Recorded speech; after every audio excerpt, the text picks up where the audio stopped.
Olá, minha irmã e minha irmã, eu sou o Padre Marcelo, da Diocese de Taubaté. Hoje é dia 23 de janeiro de 2023. Vamos lembrar o que nós ouvimos ontem na missa, quando celebrávamos o terceiro domingo do tempo comum. No Evangelho, disse que Jesus começou a pregar dizendo: convertei-vos, porque o reino de Deus está próximo. Jesus era um pregador e o batizado, isto é, o fiel cristão, é chamado a ser um ouvinte da palavra do Senhor.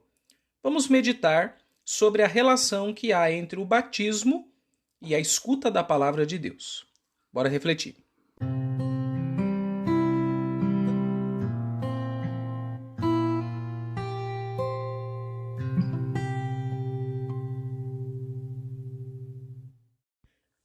Vamos dividir a reflexão em três momentos. No primeiro momento, vamos lembrar o que no rito do batismo sinaliza para a nossa condição de ouvintes da palavra.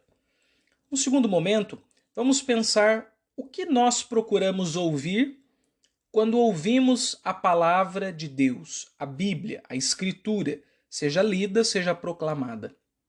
E num terceiro momento, vou dar duas sugestões para melhorarmos a nossa escuta da voz do Senhor.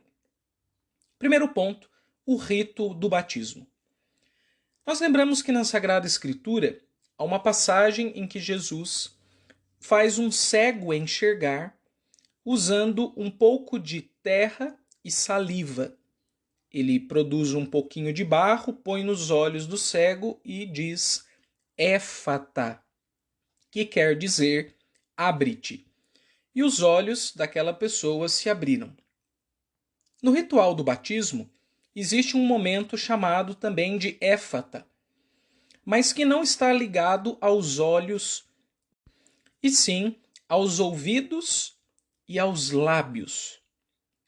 O padre, o diácono, quem está conduzindo o batismo, faz uma cruz nos dois ouvidos e nos lábios da criança e diz assim: o Senhor que fez os surdos ouvirem e os mudos falarem, te conceda a graça de ouvir a sua palavra e de proclamá-la aos irmãos. Algo mais ou menos assim. Veja então que no batismo, que é o momento em que nós começamos a nossa vida cristã propriamente dita, nós somos feitos ouvintes, ou em termos mais corriqueiros de igreja, nós somos feitos catequizandos. Por isso há um outro rito do batismo, em que nós ungimos o peito da criança com um óleo santo, que é chamado óleo dos catecúmenos. A palavra catecúmeno tem a mesma raiz que a palavra catequese e significa escuta. O catecúmeno é aquele que escuta. Enquanto catequese significa eco. O que é um eco? Nós dizemos uma palavra ou uma frase em um desfiladeiro. E aquela frase ou palavra vão ecoando, reverberando, continuando no espaço. O som vai sendo levado e repetido. Isso é um eco. A catequese é um eco da palavra do Senhor. Deus se revelou no Antigo Testamento pelos profetas, pelos patriarcas, pelo povo de Israel, e no Novo Testamento, especialmente, plenitude da revelação por Jesus. Essas palavras do Antigo e do Novo Testamento ecoam na história pela catequese da igreja, o ensino, a pregação cristã. E aquele que escuta a catequese é o catecúmeno, ou melhor dizendo, catequizando. A palavra catecúmeno, tecnicamente, ela significa aquelas pessoas que estão ouvindo a palavra de Deus, mas ainda não foram batizadas. Isso é um sentido técnico. Mas no sentido mais amplo, nós podemos dizer que todas as pessoas, as já batizadas, e não só as que ainda estão ouvindo a palavra para só depois serem batizadas, todos são catequizandos. Porque quem segue a Jesus deve abrir os ouvidos. Então, esse é o primeiro ponto. Agora, vamos para uma segunda questão. Quando nós estamos escutando a palavra, que nós chamamos palavra de Deus, seja lendo a Bíblia na oração pessoal, num retiro, num encontro de catequese, num grupo de oração, ou ouvindo a palavra proclamada numa missa, numa liturgia, numa celebração, o que nós procuramos ouvir? O que nós queremos ouvir efetivamente? Eu diria o seguinte: há duas coisas que precisam ser escutadas e elas são inseparáveis. A primeira, devemos escutar uma palavra humana. O Verbo de Deus se fez linguagem, o que quer dizer que Deus fala com linguagem humana. Para a nossa fé, Deus está muito acima de todos os idiomas. Deus tem a linguagem própria de Deus. Mas, para falar a nós, seres humanos, que estamos circunstanciados numa história, numa cultura, numa geografia, Deus consegue chegar a nós por linguagem humana. E toda a Bíblia revela isso.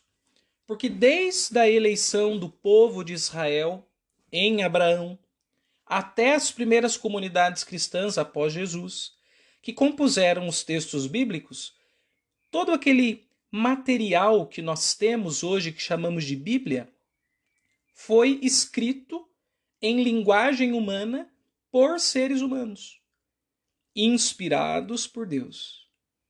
Então, há uma revelação divina? Claro que há. Mas, ao mesmo tempo, ela não está apesar da linguagem humana. A linguagem humana não é só um meio deficiente para Deus se mostrar. É o meio eficiente pelo qual Deus chega a nós. Porque se Deus não usasse linguagem humana, nós não conseguiríamos acessá-lo. Então, quando a gente está falando de escutar a palavra, a primeira coisa, temos que procurar entender o que o texto humano diz. Por exemplo, se eu pego um evangelho que conta alguma parábola de Jesus, a parábola do bom samaritano, então eu vou procurar observar o que acontece no texto. Quem são os personagens? Qual é o contexto do texto? Sabe aquelas perguntas que a gente aprendia no ensino fundamental de interpretação de texto? Pois é, são essas as primeiras perguntas que a gente tem que fazer na leitura bíblica. No próprio evangelho que nós escutamos ontem, quando diz que Jesus estava à beira do mar da Galileia, viu dois irmãos, Pedro, André, disse a eles: segui-me, e eu farei de vós pescadores de homens. Eles imediatamente deixaram as redes e o seguiram. O que a gente poderia perguntar? Então, primeiro, onde é a Galileia? Por que Jesus estava lá? Quem são esses dois pescadores, Pedro e André? Por que eles ouviram Jesus nessa frase aparentemente simples, segui-me e farei de vós pescadores de homens, e deixaram tudo para ir atrás dele? Então a gente vai perguntando ao texto, é a primeira coisa. Agora, por trás desse texto, mas não sem o texto, isso é, eu tenho que escutar as palavras humanas aqui, o que estas palavras humanas estão falando de Deus. Então eu poderia pensar aqui que Jesus, o Filho de Deus, ao estar à beira do mar da Galileia, ele pode estar caminhando à beira de tantos outros mares, dos mares da nossa vida. O que seria a Galileia para nós hoje? A Galileia talvez seja a nossa terra natal, o lugar em que a nossa vida acontece, um destino futuro do qual nós tememos. Simão, ou André, não serei eu e o meu amigo? Ou eu e os meus pais? Eu e a minha esposa ou meu esposo? Então é o momento em que eu começo a tentar perceber o que esse texto tem de Deus dizendo para mim. Então todo o texto bíblico é uma mensagem de Deus, mas eu não posso decodificar essa mensagem aleatoriamente, desrespeitando o texto pelo qual a mensagem chega. A mensagem chega na palavra humana. Quanto mais eu entender a palavra humana, mais condições eu tenho de respeitar e acessar Depois, com a fé, a palavra divina que está nas entrelinhas desta palavra humana. Então, a questão é, quanto mais eu escutar a Bíblia, duas perguntas eu tenho que fazer. Primeiro, o que o texto diz, e levar muito a sério essa pergunta. E depois, o que Deus me diz no texto, e não o que Deus me diz fora do texto. É o texto que deve conduzir a nossa meditação. Terceiro ponto. Como então, padre, eu posso me tornar um melhor ouvinte da palavra de Deus? Eu dou aqui dois caminhos, duas sugestões. Primeiramente, você pode fazer um diário bíblico. E nesse diário bíblico, uma ideia muito interessante de um jesuíta português chamado Nuno Branco é você copiar a passagem bíblica que você está meditando à mão. Quando você copia um texto à mão, você é forçado a desacelerar a leitura. E porque você lê mais devagar, você começa a enxergar melhor os detalhes do texto. Então, o padre Nuno Branco, inclusive, sugere o que ele chama de diário gráfico. O diário gráfico tem um sentido assim, você pode desenhar sentimentos ou passagens bíblicas, para quem gosta de desenho, talvez seja uma forma interessante, mas você pode copiar o texto à mão, sem nenhum desenho, e você pode depois tentar escrever o texto um pouco mais assim diagramado. Por exemplo, todas as vezes que Jesus fala, você escreve em vermelho. Quando outro personagem fala, você escreve em preto. As narrativas ou a condução do narrador, você escreve em azul. E ao tentar fazer uma diagramação do texto, fazer uma edição gráfica do texto à mão, você vai percebendo os detalhes. E perceber os detalhes, desacelerar a leitura, te faz escutar melhor a voz do Senhor. É a primeira dica. Uma segunda coisa, que é um pouco mais fácil de fazer, do ponto de vista prático, mas que exige assim, atenção e coração para não ser um exercício da boca para fora, é ler o texto bíblico em voz alta. E não só ler o texto, mas declamar o texto. De modo que os personagens, na sua voz, ganhem vida. E você começa a escutar, pela sua voz, a voz daqueles personagens. Eu tive um professor de Bíblia, no tempo da faculdade, que ele usava muito esse recurso. Ele lia o texto conosco e ele fazia várias vozes ao longo da leitura. Cada personagem tinha uma voz diferente. E ele fazia isso imitando voz de mulher às vezes, uma voz mais forte, grossa, outras vezes.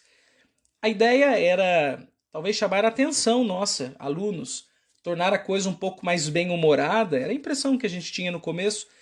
Mas interessante que, além disso, facilitar a memorização do texto, isso também ajuda a gente a escutar a voz daqueles que estão falando no texto, porque é na voz desses personagens que se esconde a voz de Deus. Então, emprestar a voz a eles é devolver ao texto a possibilidade de emanar uma voz do Senhor. Essa seria a segunda dica. E aí? Você gostaria de ser um melhor ouvinte da palavra? Ser você já é, pelo seu batismo. Mas quem sabe melhorar um pouco essa escuta não te faça um cristão melhor, né?